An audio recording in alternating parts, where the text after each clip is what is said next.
పగ, ప్రతీకారం, కక్ష, కోపం ఉండకూడదని తెగ లెక్చర్లు ఇచ్చావు కదూ. చూడు చూడు ఆ భువనేశ్వర్ ఏం చేసిందో. ఏం చేసింది?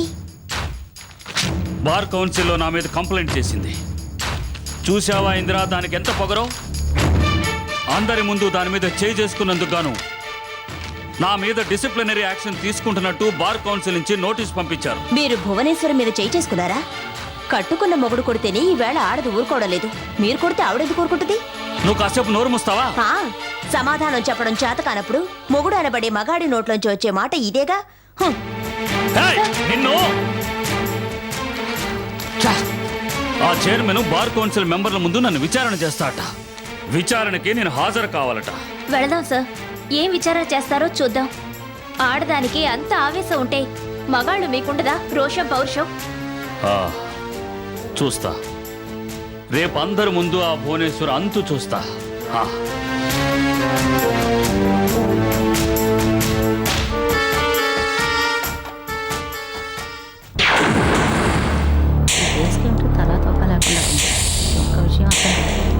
Good morning.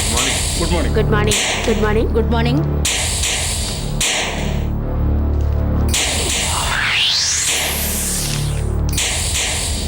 Good morning. Good morning. ఎవరు కావాలి? I'm Pallavi, journalist. అలాగా, కూర్చోండి. Thank you. ఏమిటి ఇలా వచ్చారు? ఏమిటంటే అలా అడుగుతారు? కోర్ట్ కాంపౌండ్ లో భువనేశ్వర్ లాంటి లేడీ లాయర్ పై సభ్యతా సంస్కారం లేకుండా మేల్ లాయర్ 7 కొండలు చేసుకోవడం ఏమైనా బాగుందా చెప్పండి? 7 కొండలు అలా చేసుకుంటాడని మేము అనుకోలేదు. ఇవాళ భువనేశ్వరి గారిని కొట్టారు, రేపు మిమ్మల్ని కొడతారా 7 కొండలు? అప్పుడు కూడా ఇలా చూస్తూ ఊరుకుంటారా? ఎందుకు ఊరుకుంటాం? చట్ట ప్రకారం తగిన చర్య తీసుకుంటాం. లా చదువుకున్న లాయర్ లోకల్ గుండాలా ప్రవర్తిస్తే ఇంకా సామాన్య పౌరుని సంగతి ఏమిటి?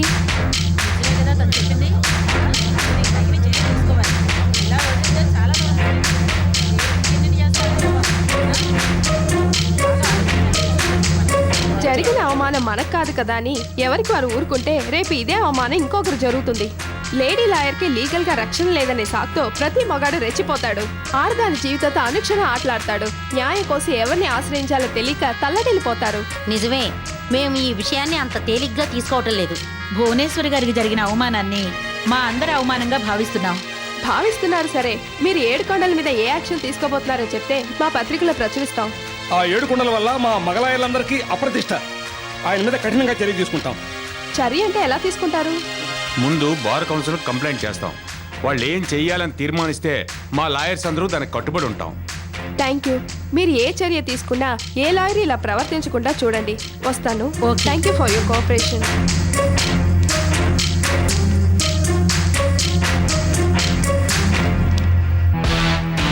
Thank you Pallavi. నేనే నీకు థ్యాంక్స్ చెప్పాలింద్రా. మా పత్రిక కావాల్సిన మెటీరియల్ ఇచ్చావు. అది కాదు పల్లవి, పిలవగానే వచ్చావు, నాకు మోరల్ సపోర్ట్ ఇచ్చావు. ఏయ్, మన ఇద్దరం కలిసి చదువుకున్నాం, పైగా నీ క్లోజ్ ఫ్రెండ్ని. ఇది కూడా చేయకపోతే ఎలా?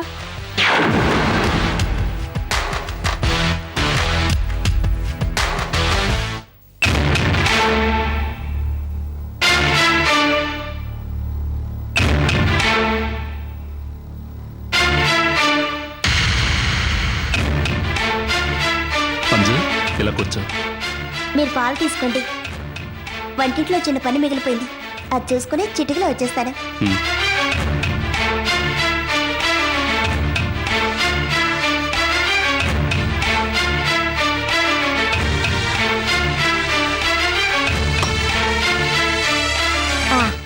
ఇప్పుడు చెప్పండి.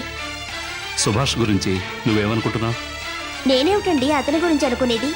అతను నాకేమవుతాడని? అదేమిటి మంజు అలా అంటావు? వాడు నా స్నేహితుడు. అసలు స్నేహం అంటే ఏమిటో తెలుసా నీకు? 2 శరీరాల్లో ఉండే ఒకే ఆత్మ. వాడికి నాకు మధ్య ఒకప్పుడు స్నేహమే ఉండేది, ఇప్పుడు శూన్యమే మిగిలింది. పదే పదే ఆ నీచుడి గురించి మాట్లాడి ఆ శూన్యం మన మధ్య రాకుండా చూడండి. ట్రీట్మెంట్ జరుగుతున్న సుభాష్లో ఏ మార్పు లేదు. వాడిని చూస్తే నాకు చాలా బాధగా ఉంది. మీరు వాడి గురించి పదే పదే చెప్తుంటే నా ఒళ్ళంతా గొంగళి పురుగు పాకినట్టుగా ఉంది. వాడి నిజ స్వరూపం తెలిస్తే మీరు వాడిని చంపేస్తారు. ఆ ప్రసాద్ యాదవ్ గారు కూడా వాళ్ళలో ఏ మార్పు రాలేదని బాధపడుతున్నారు.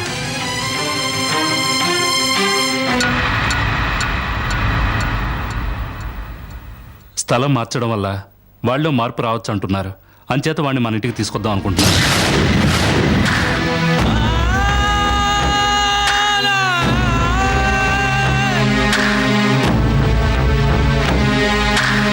ఇక్కడైతే నువ్వు వాడి ఆలనా పాలనా చూసుకుంటావు.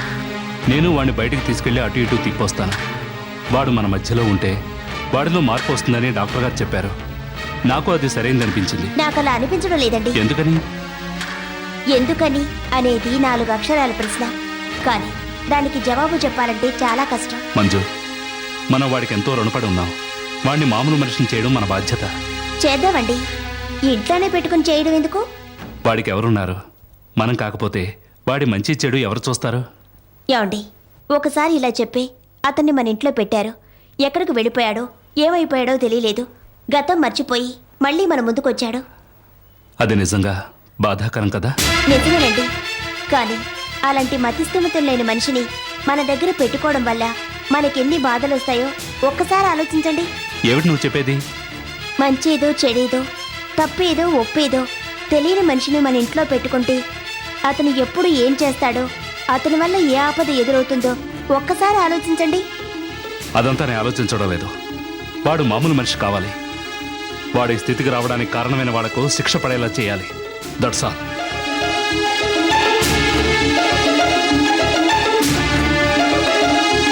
సరే, సమస్య నుంచి తప్పుకోలేవని తెలిసినప్పుడు మనసు కూడగట్టుకొని దాన్ని ఎదుర్కోవడమే మంచిది.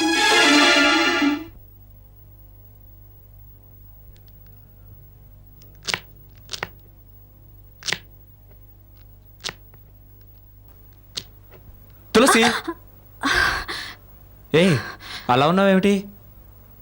మీ వాళ్ళు పొద్దునేగా ఇక్కడి నుంచి వాళ్ళ ఇంటికి వెళ్ళారు. అప్పుడే వాళ్ళ మీద బెంగేమీ లేదండి, బాధ. బాధ ఎందుకు తులసి? మా అమ్మ మామూలు సాయం చేసిందా? అవునండి, చాలా పెద్ద సాయం చేశారు.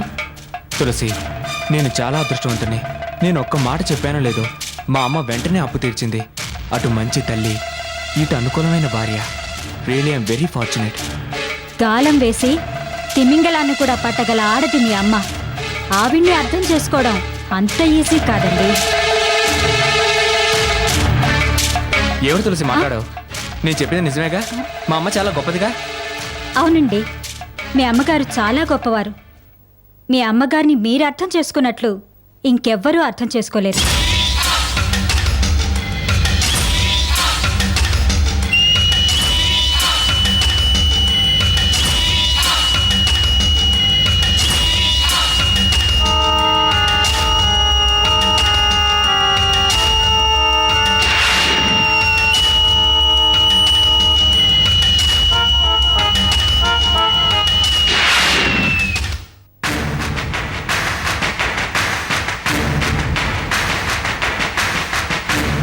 మిస్టర్, లాయర్ భువనేశ్వరి గారి మీద మీరు చేయి చేసుకున్నారా లేదా? చూడండి, అసలు ఏం జరిగిందంటే, మిస్టర్, ఇది కోర్టు కాదు వాదించడానికి. మీ కారణాలు మాకు అనవసరం. భువనేశ్వరి గారిని మీరు కొట్టారా లేదా? అవును, కొట్టాను. ఇది చాలు మీ మీద చర్య తీసుకోవడానికి. చూడండి, నా మీద బార్ కౌన్సిల్కి కంప్లైంట్ రావడం ఇది మొదటిసారి. అందుకే ఇక్కడున్న లాయర్ల కోరిక మేరకు మీరు ఈ భువనేశ్వరి గారిని క్షమాపణ అడిగితే బార్ కౌన్సిల్ మిమ్మల్ని తప్పకుండా క్షమిస్తుంది. నేను ఈ భువనేశ్వరి దగ్గర క్షమించమని అడగాలా? Never, no. మిస్టర్, ఇరిటేట్ అవ్వకండి.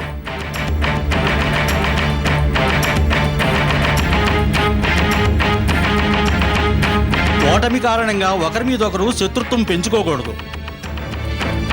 చూడండి సార్, ఇదివరకే నాకు ఈ భువనేశ్వరికి పర్సనల్ గ్రెడ్జెస్ ఉన్నాయి. అవి మనసులో పెట్టుకుని ప్రతి చిన్న విషయానికి ఈ భువనేశ్వరి నాకు అడ్డు తగులుతుంది. ఎక్స్క్యూజ్ మీ సార్, నేను వాదించిన ప్రతి కేసు నా పర్సనల్ విషయం కాదు. అన్యాయం జరిగిన ఆడదానికి అండగా నిలిచాను, న్యాయం కోసం పోరాడాను. ఆ సంగతి అందరికీ తెలుసు. మిస్టర్ ఏడుకొండలు, పర్సనల్ విషయాలు కోర్టుకు అనవసరం. కోర్టుకు కావాల్సింది కేవలం సాక్ష్యాధారాలు, అంతే. అయితే నన్ను ఇప్పుడు ఏం చేయమంటారు? చెప్పాం కదా, అందరి ముందు మీరు భువనేశ్వరిని క్షమాపణ అడగాలి. నో, నేను ఈ లాయర్ వృత్తైనా వదులుతాను కానీ ఈ భువనేశ్వరికి క్షమాపణ చెప్పను. ఇందుకు మీరు ఏ పనిష్మెంట్ ఇచ్చినా నేను సిద్ధమే.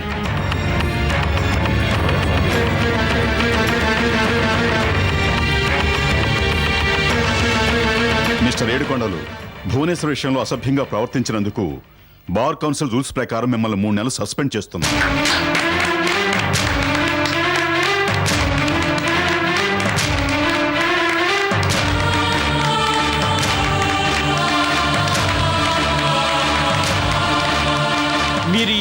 నెలలు కోర్టుకు హాజరు కాకూడదు, ఏ కొత్త కేసు ఒప్పుకోకూడదు.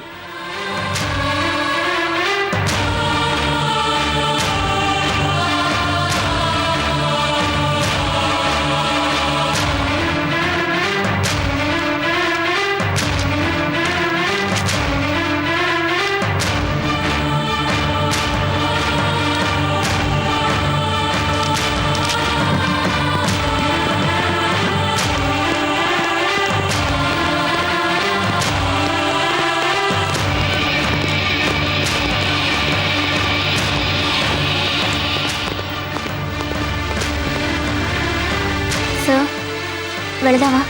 రండయ్య గారు.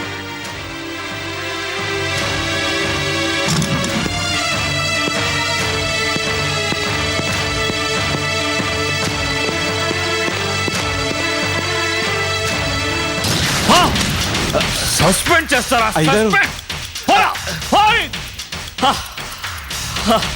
హ! తాగిరా నువ్వు! హో! హ! హ! ఏమిటండి ఈ కోపం అంతా ఎవరి మీద? అలా చూస్తే నాకేం అర్థమవుతుంది? జరిగిందేదో చెప్పచ్చుగా. ఏంటి నీకు చెప్పేది? చెప్పడానికి వినడానికి ఇది హరికతో బుర్రకతో కాదు. బుర్ర లేని మనుషులు నా మీద చల్లిన బుర్రద కదా. సార్ దయచేసి ఇరిటేట్ కాకండి. ఆహా, నేను ఇరిటేట్ అవ్వకపోతే నువ్వు ఇరిటేట్ అవుతావా? ఇప్పుడు ఎవరు ఇరిటేట్ అయినా చేయగలిగింది ఏమీ లేదు. ఏయ్! ఏంట్రా మాట్లాడతావు? అందుకని చేతులు ముడుచుకొని కూర్చోమంటావా? నా పేరు చెప్తే కొమ్ములు తిరిగిన మగాళ్ళు కూడా చేతులు పెట్టుకొని నిలబడతారు. అవునా కాదా? అవును. మరి అలాంటిది అది ఆస్తి అంతస్తు ఐశ్వర్యం అన్నీ ఉన్న నాకు ఇవాళ మానం మర్యాద మట్టిలో కలిసిపోయింది. ఇంత బతుకు బతికి ఇంటి వెనకాల చచ్చినట్టు ఒకప్పుడు బార్ కౌన్సిల్ చైర్మన్ అయిన నన్నే 3 నెలలు సస్పెండ్ చేస్తారా? 7 కొండలంతా ఎత్తు ఎదిగిన నా కీర్తి ప్రతిష్టలను నట్టేట్లో ముంచుతారా? ఎవరు చేశారండి ఆ పని? ఇంకెవరు? ఆ భువనేశ్వరి. దాని దవడ మీద నేను కొడితే అది నా పరువు మీద కొట్టింది. మా అమ్మ శీలం మీద బతుకు మీద నువ్వెప్పుడో కొట్టావు కదా దెబ్బ. ఛ! 10 పైసలు కూడా చల్లని చెట్టు కింద పీడలందరినీ కూడగట్టుకుని నా ప్రాక్టీస్ని దెబ్బ కొడుతుందా? సార్ దయచేసి అలా మాట్లాడకండి. రోడ్డు మీద ఏనుగు పోతూ ఉంటే కుక్కలు మురుగుతాయి. అంత మాత్రాన ఏనుగు పరువు పోతుందా? ఏనుగు బతికినా చచ్చినా లక్షే అంటారు. అందుకని ఈ పోరుకు చెప్తున్నావా? ఊరుకోండి మేడం, అసలే సార్ కోపంగా ఉన్నారు. కత్తిఘాటు మీద నిమ్మరసం అద్దినట్టు మాట్లాడతారేమిటి?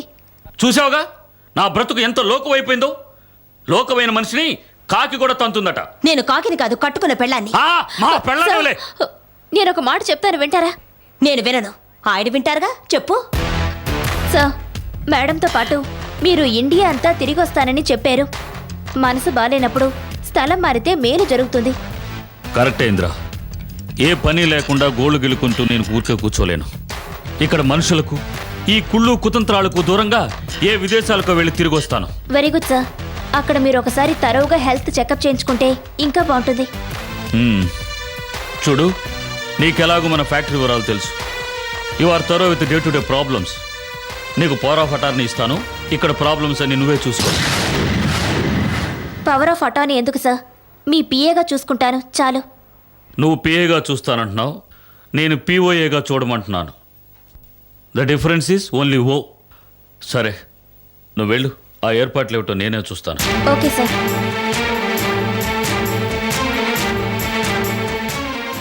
పిఏకి పిఓఏకి డిఫరెన్స్ ఓ అని మీరు అంటున్నారు. ఆ ఓ కాస్త 0 అవుతుందేమో ఆలోచించండి. చూడు సుగుణ, నా నీడను కూడా నేను నమ్మను. అలాంటిది ఇందరు నమ్ముతున్నానంటే అదే నా భయం. మీ నీడను కూడా నమ్మని మీరు నిలువ నీడ లేకుండా చేసుకుంటారేమో. అలాంటిది ఎన్నటికీ జరగదు. ఇందర నా ప్రాణం కాపాడింది. మనం ఊర్లో లేనప్పుడు ఆమెకు యాక్సిడెంట్ అయితే మన డబ్బులు 1 పైసా కూడా ముట్టుకోలేదు. నా దృష్టిలో అరుణకు ఇందరకు తేడా లేదు.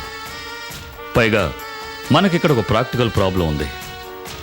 ఎవరో ఒకరికి పవర్ ఆఫ్ అటార్నీ ఇవ్వకుండా మనం ఎక్కడికి వెళ్ళలేం. ఫ్యాక్టరీ ప్రాబ్లమ్స్, స్టాఫ్ సాలరీస్, ఇలాంటి గొడవలు ఎన్నో ఉన్నాయి. ఏమో, నేను చెప్పాల్సింది చెప్పాను. తర్వాత మీ ఇష్టం.